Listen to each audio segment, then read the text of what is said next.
Arizona and Kansas State, that's the headline this week in the Big 12, but a whole lot of sneaky matchups like the backyard brawl and BYU playing a night game in Laramie. It's time to get the Big 12 squad together. You're talking ball with the Big 12 squad. From Oklahoma State to Utah, from Kansas State to BYU, from Houston to Texas Tech, it's the local experts of the Locked On Podcast Network bringing you scoops, breakdowns, and the most comprehensive preview of the upcoming Big 12 weekend.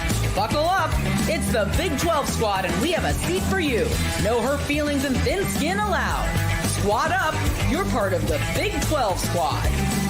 Happy Thursday night, everybody, and welcome back to the Big 12 squad. Sit back, grab your favorite beverage, and join us as we get you ready for another wild week across the Big 12 Conference. Thank you for making these shows your first listen every single day as we have Chris Level of Locked On Texas Tech, Cody Stovall of Locked On Oklahoma State, Parker Ainsworth, Locked On Coogs, Kevin Borber, Locked On Buffs, roll call still going, Richie Bradshaw, Locked On Sun Devils, Mountaineer Paul of Locked On West Virginia, Jay Catch, Locked On BYU Cougars, Derek Johnson of Locked On Jayhawks, and JT Wistersill of Locked On Utes. One big breath and one big show headed your way as the Big 12 goes on the road this week to a bunch of mid-major schools. Before we get into this week's slate, though, let's recap a bit of last week. Can we all agree, Cody Stovall, that a win against Tulane on the road is better than a win at home against 4-8 Arkansas? Everybody, are we all right there? No, I hope you got the reaction that you were looking for. Willie Fritz agrees. Willie Fritz agrees, so we agree. Transitive property, that's good for us. Cody Stovall, what makes you think that Oklahoma State's home win, giving up 600 yards, is better than Kansas State's road win against Tulane? Well, I mean, whenever you look at Tulane, they are a completely different team. Last year, they had 17 American Conference, all conference performers. They lost 11 of those individuals. Whenever you factor in Willie Fritz, that means exactly 70.588% of their returning production is gone. I understand that the head coach came over from Troy is a really good coach. And I also understand that they returned their starting running back. But outside of that, they lose over 300 starts whenever you could talk about the 8 guys that are draft eligible that ended up in some semblance of an NFL roster. Those guys alone are 278 starts before you take into consideration the 3 guys that left Tulane with Willie Fritz and the defense coordinator for Houston. How am I doing, Drake? Can I just hear, that is all about a team that you didn't play this week. Thank you. You for bringing the entire scouting report. You didn't love the answer, but I was ready, buddy. Death, taxes, and Mike Gundy, and he can shop for bargain basement linebackers. If you don't believe him, just ask him because he will tell you. Jeez. This might be a cop-out, but, what if Tulane just gets housed by Oklahoma this week? How would that make us look both at Houston? Wait how would that make us look at Tulane? Is that Derek Johnson of Locked On Jayhawks? Derek, you're still alive? Yeah, we don't need to mention what happened in the game. Drake, why didn't you warn me about Jeff Grimes? Oh, dude, I can't. What is the problem? Can somebody tell me the problem with Kansas, please? Hey. Yeah, I mean, Jake loves Jeff Grimes. Hey, Jeff Grimes is a legend in Provo, Utah. I'll have you know. Well, okay, so you get into the game, and Kansas averaged 5.6, 5.7 yards per carry against Illinois. They held Illinois to 2.2 yards per carry. That's a Brett Bielema team. They held them. That was the lowest yardage total that Lance Leipold team at Kansas has given up to a Power 4 opponent. What was the deal? It was Jalen Daniels threw 3 picks, and Jeff Grimes wanted to go deep or throw screen passes every play and not run the football. They averaged 4.4 yards per pass, over 5.5 yards per carry. It doesn't take a mathematician to know what you should be doing more, and they refused to rely on the run in that game. So it could just be a weird loss we look back on in a few weeks and are like, yeah, that was just an odd one. Or it might be a sign that, maybe Andy Kotelnicki was pulling more than we might have thought for the offense and the quarterback play. I don't know. What have you done to Jeff Grimes? This is a guy who ran the ball 80% of the time in Provo. I don't know what you guys did to him. All I got to experience, be ready for UNLV. That's all I got to say. Ready for UNLV. Am I white girl wasted, or was that the worst performance ever by Jalen Daniels in a KU uniform?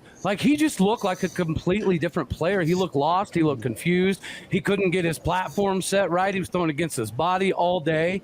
It just seemed like he was very out of sorts from the very get-go.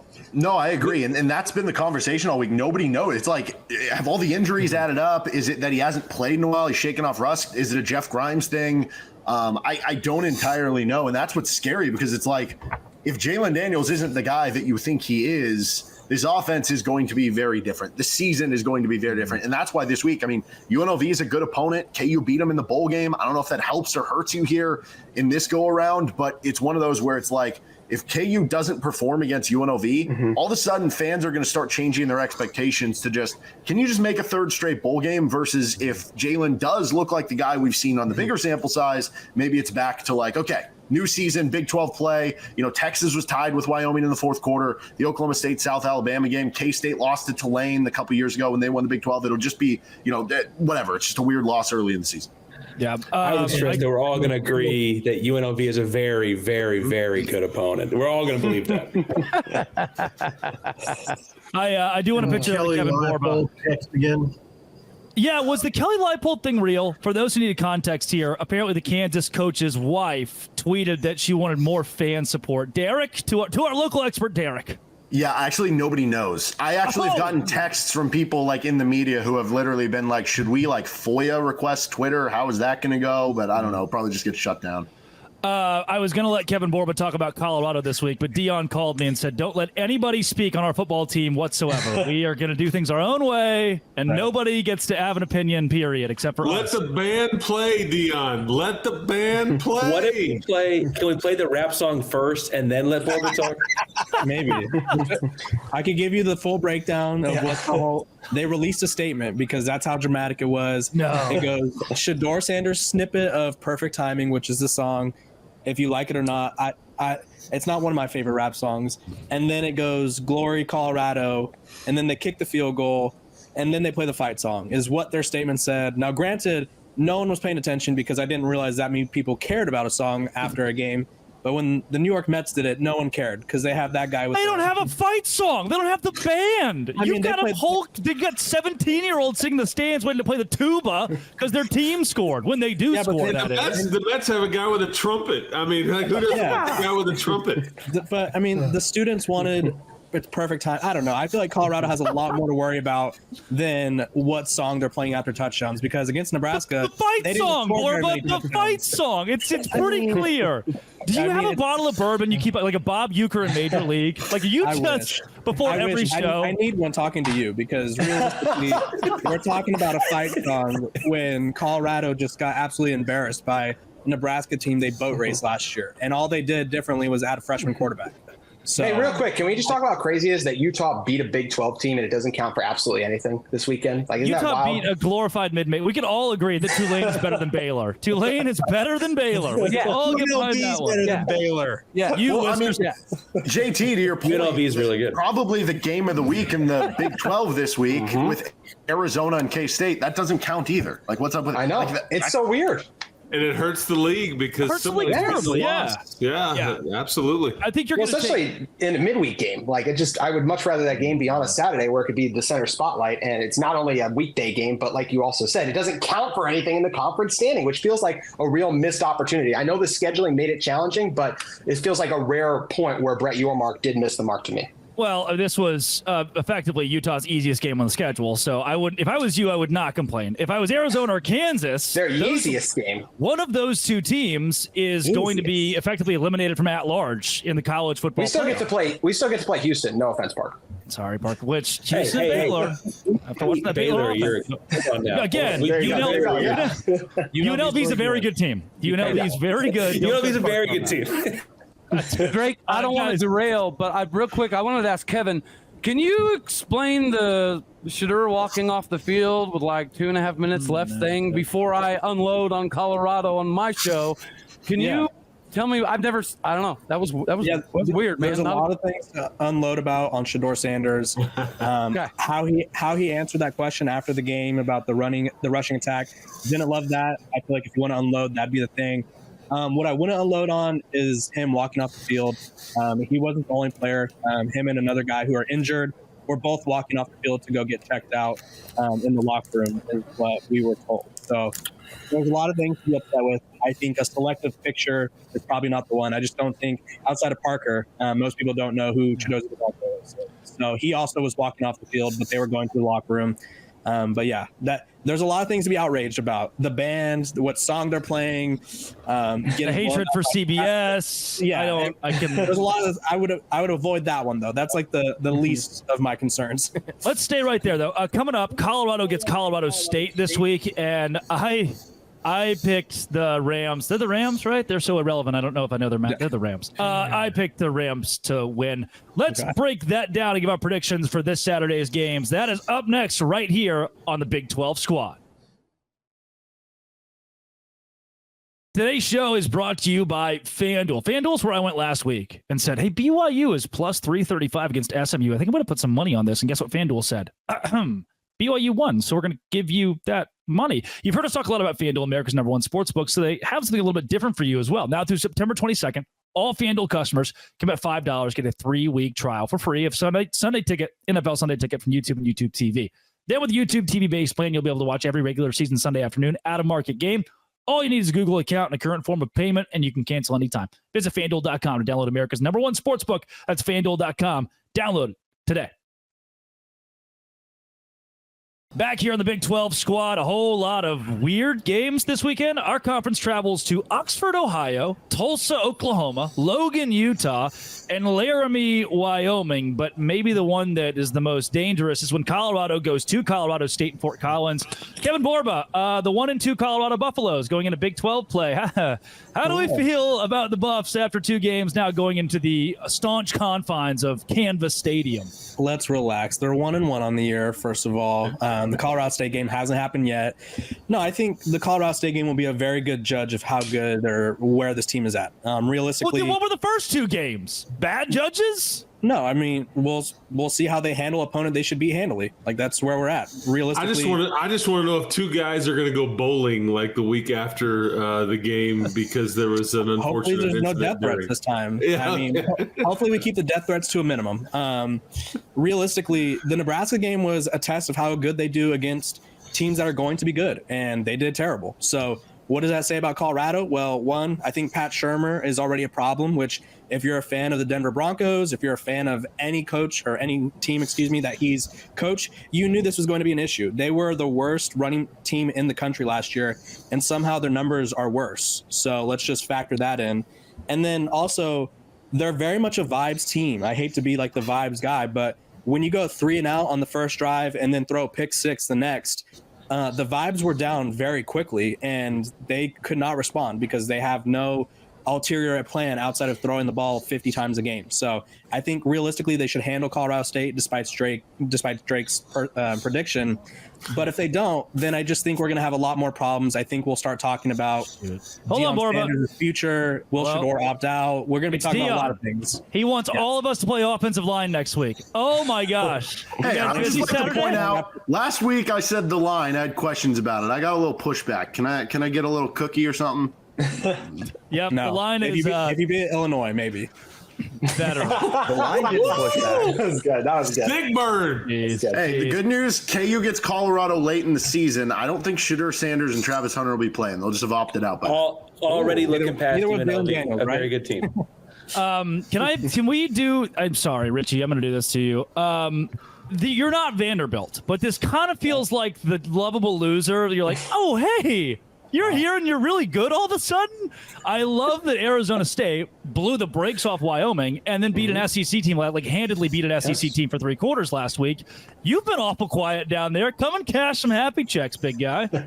I am having a good time in Tempe, and everybody else is too. We're just as surprised as you are. The bar was low, which means that when we are playing at the level that we are playing, it's such an exciting time, and everyone's kind of wondering, when's the next shoe going to drop and everything like that. And you're going to San Marcos on Thursday night to play a very quality Texas State Level, game. do it. Correct him, Level. How do you pronounce it?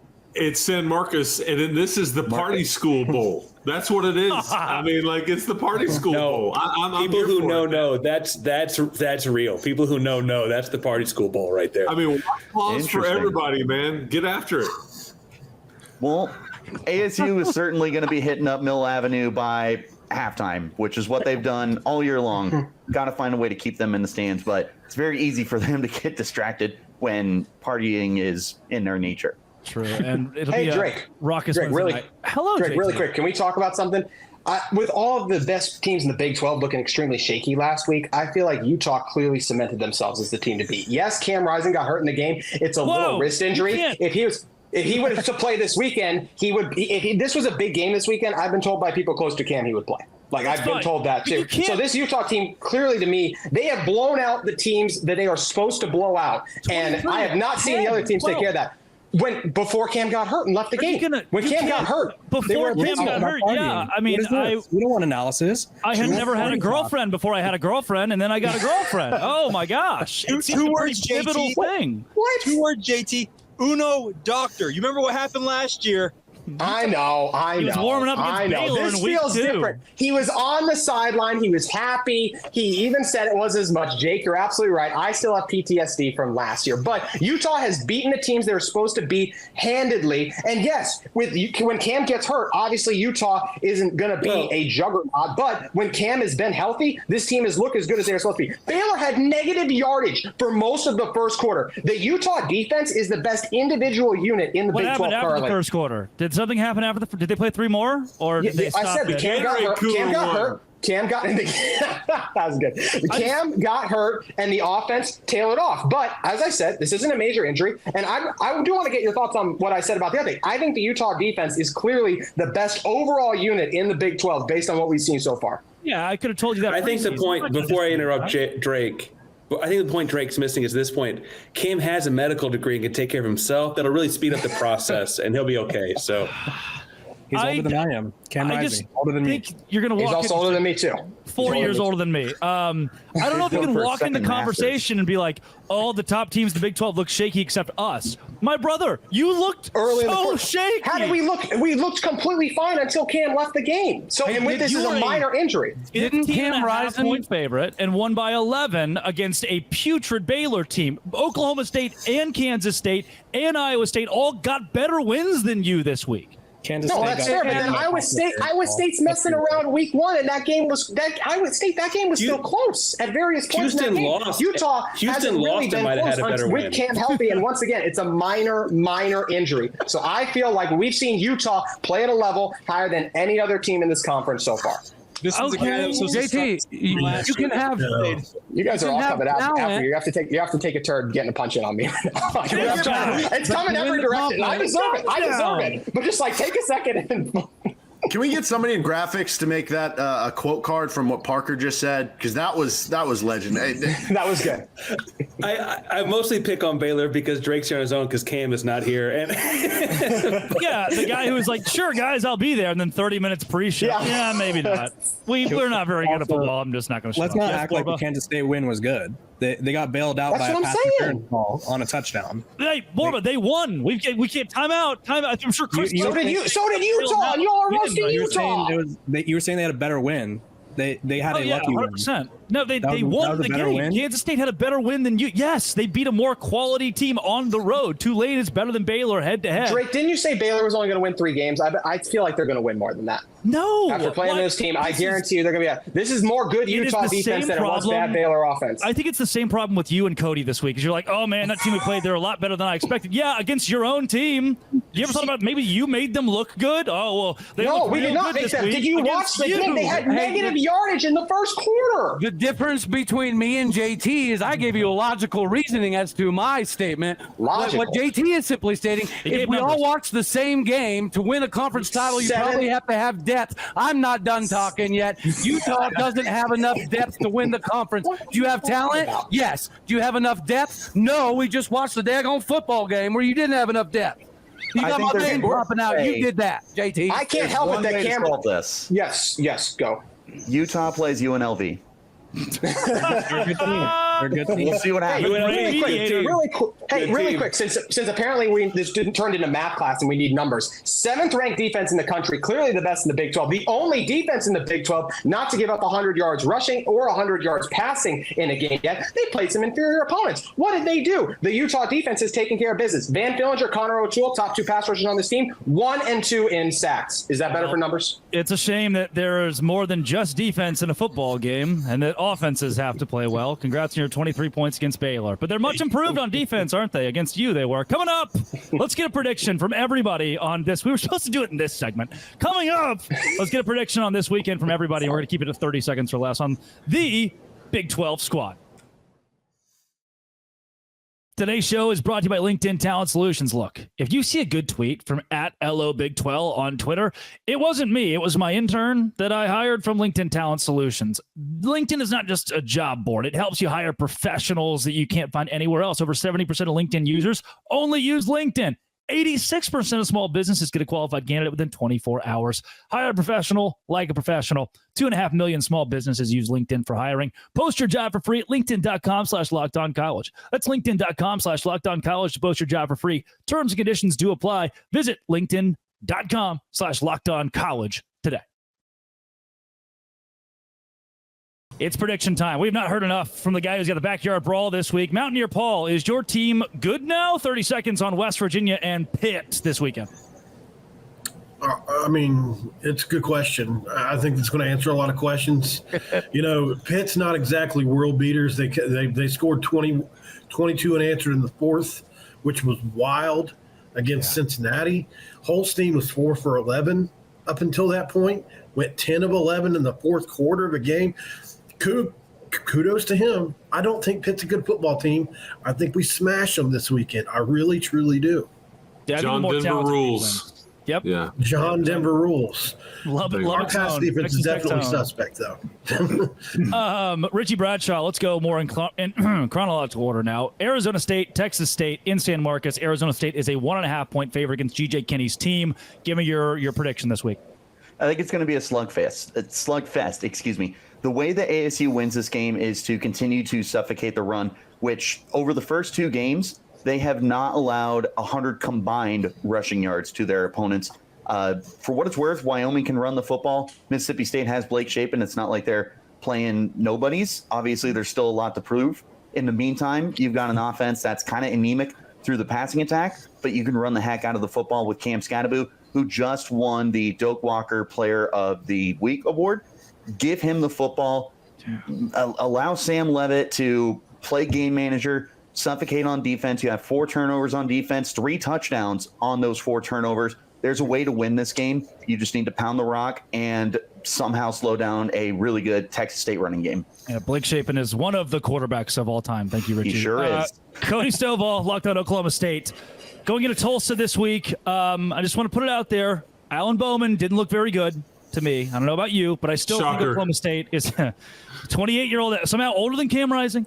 Alan, it's a joke. Alan Bowman didn't look great. Do you have a lot of confidence, not just this week, but moving forward for a team that I do believe is consensus top 3? I mean, not necessarily. I think what you saw from Bowman was a little bit of a regression back to the old school Bowman.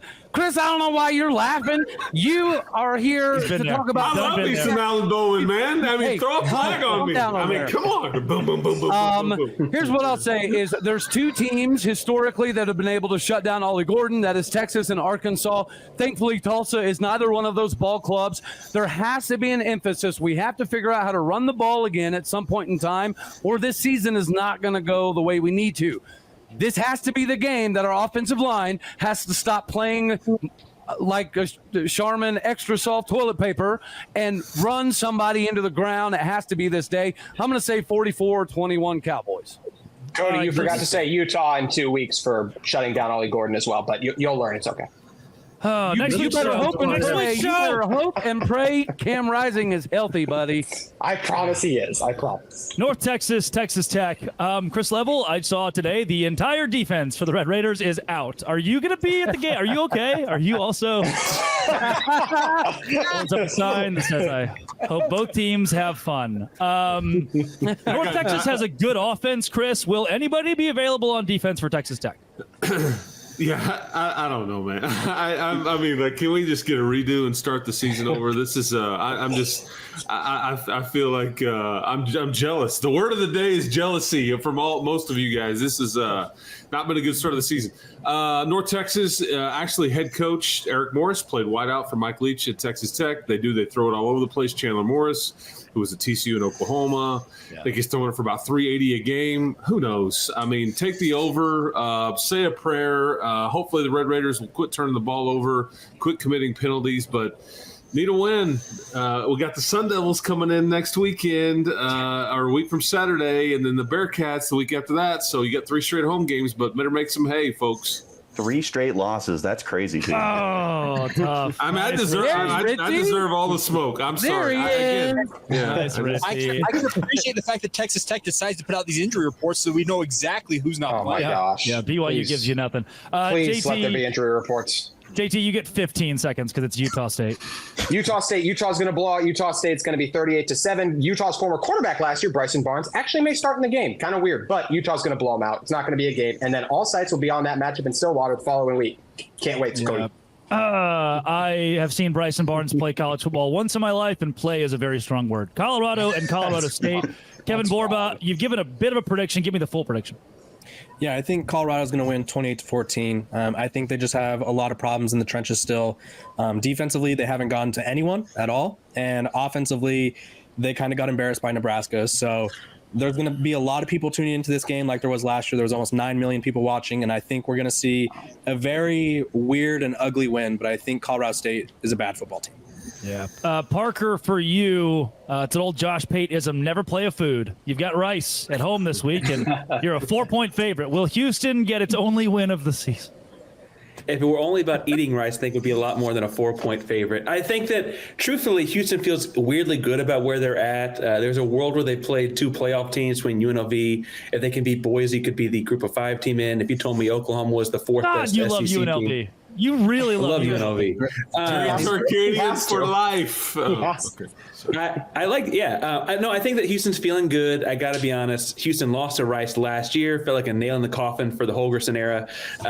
You got to hope that you open up the Willie Fritz era with a win here. A lot of people in town. Your Marcus said he's going to be there watching it in person.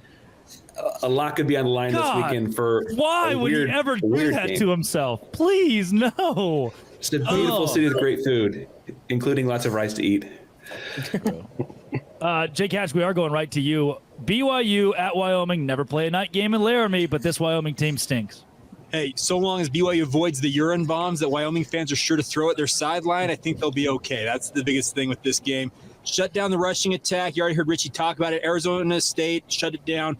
BYU's defense last week is, besides Georgia, the only Power 4 team to hold a fellow Power 4 team out of the end zone. Jay Hill has completely revolutionized this BYU defense. If they do their thing, BYU will handle their business up there. Hey, is that the bomb thing? That's real? The urine bomb? Like, what? Explain it. Like, no, you can't just gloss over that. Like, what in the world are you talking about, man? Okay, Wyoming fans hate, and I mean hate BYU.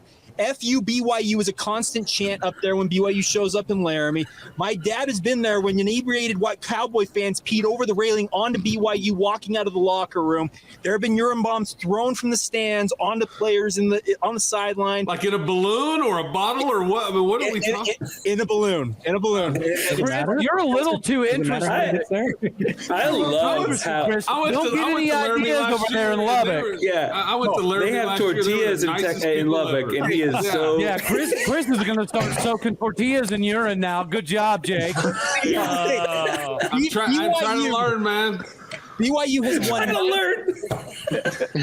BYU's won 9 straight games over Wyoming. The last time Wyoming beat BYU, it was 2 losing teams going head-to-head. Wyoming fans tore down the goalposts and paraded them down Main Street in Laramie, Wyoming. They have an absolute visceral hate for the Brigham Young University Cougars, and it's going to be on full display Saturday night. Well, Hatch, may God be on your side. It sounds like if that is the case, he is. He definitely is. We can all mark urine bomb off of our bingo card from here. The Big 12, yeah, hey, Jake, we're a raincoat, bring an umbrella. Oh, trust me, I'm ready. I'm ready. Don't worry.